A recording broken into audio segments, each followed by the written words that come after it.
నమస్తే welcome to Aadya media నేను మీ స్వర్ణ ప్రస్తుతం మనతో పాటు ఉన్నారు టీడీపీ నేత ముప్పా అంకంరావు గారు. నమస్తే అండి అంకంరావు గారు. అవినాష్ రెడ్డి అరెస్టు తప్పదు అంటూ వివేకానంద గారి హత్యకి సంబంధించి మనం చూస్తూనే ఉన్నాము. సునీత గారు కూడా తెర మీదకి వచ్చారు. ఏం జరగబోతుంది ఈ ఎపిసోడ్లో? మీరు ఏం చెప్తారు? మీ కోణం ఏంటి? వాళ్ళు ఆడుతున్నటువంటి నాటకాలు స్పష్టంగానే అర్థమవుతూ ఉన్నాయి. భాస్కర్ రెడ్డి గారిని అరెస్ట్ చేసిన రోజే అవినాష్ రెడ్డి గారిని అరెస్ట్ చేయాలి అంటే పెద్ద తలకాయలు దీంట్లో వెనకమాలు ఉండి నడిపిస్తున్నాయని చెప్పి క్షుణ్ణంగా అర్థమవుతూ ఉంది. మరి మొన్న సుప్రీంకోర్టులో వచ్చినటువంటి తీర్పు ఫలితంగా ఆ రోజే అరెస్ట్ చేస్తారని అందరూ భావించారు. మేము కూడా ఆశపడ్డాం. కానీ 3 రోజులు అవుతున్నా కూడా దాని గురించి స్పందన లేదు అంటే అనుమానాలు బాగా కలుగుతూనే ఉన్నాయి. మరి ఈరోజు ఆయన ఒక రకంగా ఛాలెంజ్ చేశాడు. 100 కారులతోటి పులివెందలు వెళ్ళి ప్రజా దర్బారు నిర్వహించుకుంటూ వాళ్ళందరితో కూర్చొని మేము ఇక్కడే ఉంటామని ఒక ఛాలెంజ్ విసిరాడు. మరి ఆ ఛాలెంజీకి మరి సిబిఐ వాళ్ళు ఏం చెబుతారా, కోర్టు ఇప్పుడు మరి వాయిదా రేపటికి వేసింది దానికి సంబంధించింది. అంటే ఏం జరుగుతుందనేది మీరు అడిగిన ప్రశ్న చాలా సబబుగా ఉంది. కానీ ఒకసారి క్షుణ్ణంగా ఆలోచిస్తే దీంట్లో చాలా పెద్ద తలకాయలు ఉన్నాయని చెప్పని అనిపిస్తుందమ్మా. వాళ్ళని రక్షించడానికే పనిచేస్తున్నారు. సిబిఐ కూడా శంకించాల్సి వస్తుంది. ఇప్పుడు దాకా చేసింది మనం ఏదో సంకలు గుద్దుకోవాల్సిన అవసరం లేదు. కాబట్టి దీన్ని కొంచెం బాగా ఆలోచించాలి. ఎందుకు జరుగుతుంది ఇట్లా? ఆయన జరిగే కార్యక్రమాలు చాలా స్పష్టంగా వాళ్లే సిబిఐ వాళ్ళు కోర్టులో వీళ్ళిద్దరు ప్రమేయం ఉందని చెప్పని, వీళ్ళ పాత్రే ఉంది, వీళ్ళ ద్వారానే ఇట్లా జరిగిందని చెప్పని చెబుతూ ఉంది. మరి అలాంటిది కూడా సిబిఐ ఎందుకు ఈ 2 రోజుల నుంచి ఉందనేది అర్థం కాని విషయం. మాకు కూడా అర్థం కావట్లేదు. బుర్రలు బద్దలు కొట్టుకుంటున్నాం అసలు ఏం జరుగుతుంది అనేది. ఏం జరగబోతుంది అని గెస్ చేస్తున్నారు? ఒక 2-3 రోజులు ఆలస్యమైనా సరే అరెస్ట్ జరగడం అనేది జరుగుతుంది. అంటే ఏ పెద్దలను రక్షించడం కోసం ఈయన లోన తీసుకెళ్తే ఇంకా చాలా పెద్దలకాయలు బయటకు వస్తాయి. మా ఆలోచన ఏంటంటే దీన్ని తాడేపల్లి ప్యాలెస్కి లింకులు ఉన్నాయని చెప్పి మా అనుమానం. తాడేపల్లి ప్యాలెస్ కి లింకులు ఉన్నాయని మీకు ఎట్లా అనిపిస్తుంది? అంటే మేబీ ఎవరెవరు ఉండే ఛాన్సెస్ ఉన్నాయి అనుకుంటున్నారు? ఇంకా తాడేపల్లి ప్యాలెస్లో ఎవరున్నారు? జగన్మోహన్ రెడ్డి గారు, భారతీదేవి గారు. ఇంక వేరే వాళ్ళు ఎవరు ఉంటారు? ఎందుకంటే వాళ్ళు సిబిఐలు అభియోగం మోపారు కదా. 3 గంటల నుంచి 7 గంటల దాకా ఒక 100 సార్లు పైన మాట్లాడారు వాళ్ళిద్దరితోటి అని చెప్పని తేలిపోయింది కదా. కాబట్టి వాళ్ళని అనుమానించకుండా ఎవరిని అనుమానిస్తాం? చంద్రబాబు నాయుడు గారికి ఏమైనా ఫోన్ చేశారా? లోకేష్ బాబు గారికి ఫోన్ చేశారా? వీళ్ళు అన్నట్టు ఆదినారాయణ రెడ్డి గారికి ఏమైనా ఫోన్ చేశారా? లేకపోతే బీటెక్ రవి గారికి ఫోన్ చేశారా? లేదు కదా. వాళ్ళే 3 గంటల నుంచి 7 గంటల దాకా వాళ్ళిద్దరికే ఫోన్లు వెళ్ళడం జరిగినాయి. మరి ఆ టైంలో మరి వాళ్ళ పిఎలకు ఫోన్లు వెళ్తే మరి వాళ్ళు ఏం మాట్లాడారు ఏంటనేది తెలియాలనేది మా అభిప్రాయం. అది ఇప్పుడు ఆయన మళ్ళీ అరెస్ట్ చేస్తే అవన్నీ బయటకు వస్తాయని చెప్పని ఆయన అరెస్ట్ చేయకుండా చూస్తున్నారని చెప్పని మేము భావిస్తూ ఉన్నాం. ఓకే. సో మరి దీనికి సంబంధించి ఇప్పుడు రాజకీయంగా జరిగిన హత్య అని ఒక పార్టీకి చెందిన వాళ్ళంటే సునీత గారే తండ్రిని ఒక 5 సంవత్సరాల నుంచి మాట్లాడలేదు, ఫుడ్ కూడా పెట్టలేదు, చెక్ పవర్ అంతటిని కూడా ఆమె హ్యాండ్ ఓవర్ చేసుకున్నారు. సో ఆ కోణంలో హత్య జరిగింది, అక్రమ సంబంధాల నేపథ్యంలో హత్య జరిగింది. సో రకరకాల కోణాలు తెర మీదకి వచ్చిన నేపథ్యంలో ఏం జరిగే ఛాన్సెస్ ఉన్నాయి? సిబిఐ ఒక వర్గం వాళ్ళను మాత్రమే విచారిస్తుంది అని అంటున్నారు కదా. ఇప్పుడు ఆయన పార్లమెంట్ సభ్యుడు, లోక్సభ సభ్యుడు, ఇంతకుముందు గెలిచారు. మళ్ళీ ఇప్పుడు 2014 నుంచి ఆయనే పార్లమెంట్ సభ్యులు. ఆయనకు క్షుణ్ణంగా తెలుసు చట్టం, మరి ఈ కార్యక్రమాలు ఎలా జరిగితే, ఒక హత్య జరిగితే ఏం జరగాలని చెప్పని.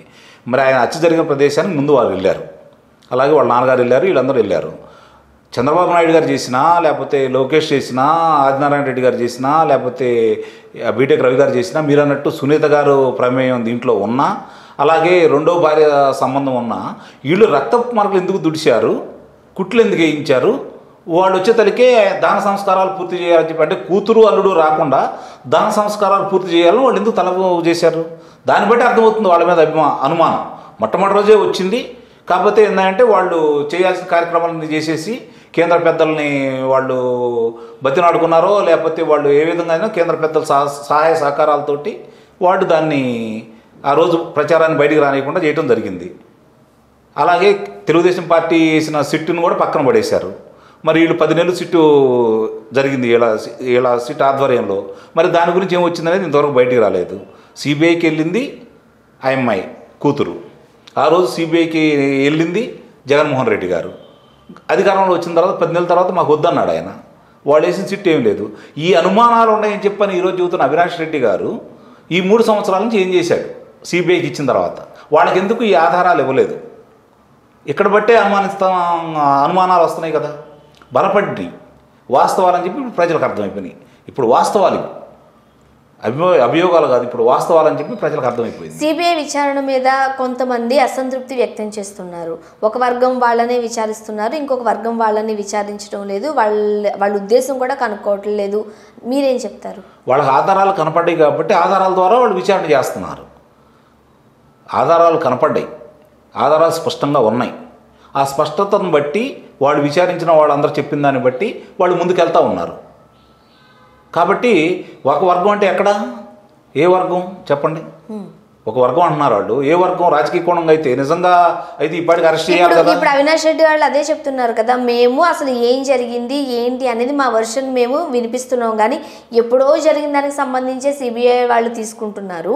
సో సునీత రెడ్డి మీద మేము ఒక ఆరోపణ చేస్తున్నాం, తన్నెందుకు విచారించడం లేదు, తన్నెందుకు సిబిఐ పిలవడం లేదు అనేది వాళ్ళ వాదన. వాడు చెప్తున్న అంతకులు కావచ్చు, దస్తగిరి కావచ్చు, వీళ్ళందరూ కూడా సునీత గారు చెప్తే సునీత గారి మీదే చేసేవాళ్ళు. వాడు చెప్పలేదు కదా, అందరూ కలిసి నీ మీదే చెబుతున్నారు కాబట్టి నీ ఎంక్వైరీ ఇలా చేస్తున్నారు. ఇప్పుడు వాళ్ళకి ఇచ్చిన సాక్ష్యాధారాలను బట్టి వాళ్ళ దగ్గరికి వచ్చినటువంటి సాక్షులు ఏం చెప్తారో దాన్ని బట్టి విచారణ చేస్తారు. అలాగే ప్రదేశాల్లో ఏం జరిగింది వాళ్ళు క్షుణ్ణంగా పరిశీలించుకొని ఇది నిజమా కాదా, సాక్షులు చెప్పింది నిజమా కాదా, ఇవన్నీ బేరీజ్ వేసుకోవడానికే వాళ్ళు ఇన్ని సంవత్సరాలు తీసుకున్నారని చెప్పి మేము భావిస్తూ ఉన్నాము. మధ్యలో కొన్ని ఆటంకాలు చేశారు. రామ్ సింగ్ గారిని వాళ్ళు ఎలా ఇబ్బంది పెట్టారో చూస్తూనే ఉన్నారు. ఒక సిబిఐ ఆఫీసర్ మీద కేసు పెట్టినా కూడా సిబిఐ ఎందుకు సీరియస్గా తీసుకోలేదని చెప్పి ఇప్పుడు దాకా ఆలోచించాము.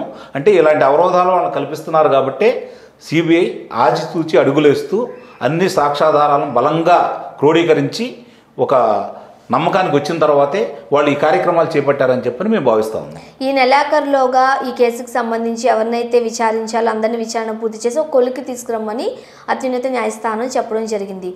క్లారిటీ వచ్చే అవకాశం ఉందని అనుకుంటున్నారు? ఇంకో 2 నెలలు పొడిగించారు, జూన్ 30వ తారీఖు దాకా పొడిగించారు. సో ఇప్పుడు ఏమైంది, ఈ నెలాఖరు కాస్త ఇంకొక 2 నెలలు అయింది, ఆ 2 నెలలు కాస్త ఇంకొక సంవత్సరం అయ్యే ఛాన్సెస్ కూడా ఉన్నాయి. సో కేంద్ర సహకారం ఉంటే కేంద్ర సహకారం ఉంటే అయింది, అనుమానమే లేదు. మరి ఎప్పుడు ఈ కేసు ఒక కొలిక్కి వచ్చే అవకాశం ఉందని చెప్తారు? ఇంకెన్నాళ్ళుందమ్మా, ఎన్నికలు రాబోతున్నాయి, తెలుగుదేశం పార్టీ అధికారంలో రాబోతుంది. తెలుగుదేశం పార్టీ అధికారంలోకి వచ్చిన తర్వాత నెల రోజుల్లో అన్ని విషయాలు బయటకు వచ్చేస్తాయి. ముఖ్యంగా వివేకానంద గారి హత్యకు సంబంధించి ఇక్కడ రాష్ట్రం కాదు కేంద్రం ఇన్వాల్వ్ అయ్యింది.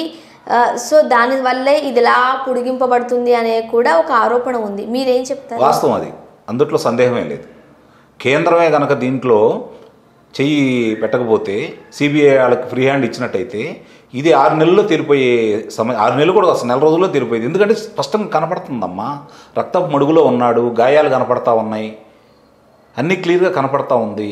ఆ శత్రు దుర్భేదమైన ఇంట్లోకి పక్కాడు రాడు, అందుట్లో పులివెందల్లో ఇంకో ధైర్యం అనేది లేదు. మరి జరిగిందంటే క్లియర్ కట్గా వాళ్ళ హస్తం ఉండబట్టే, వాళ్ళందరూ వెనకమాల ఉండబట్టే తప్పించుకుంటున్నారు వీళ్ళు ఇప్పుడు దాకా. థ్యాంక్ యూ సో మచ్ అండి.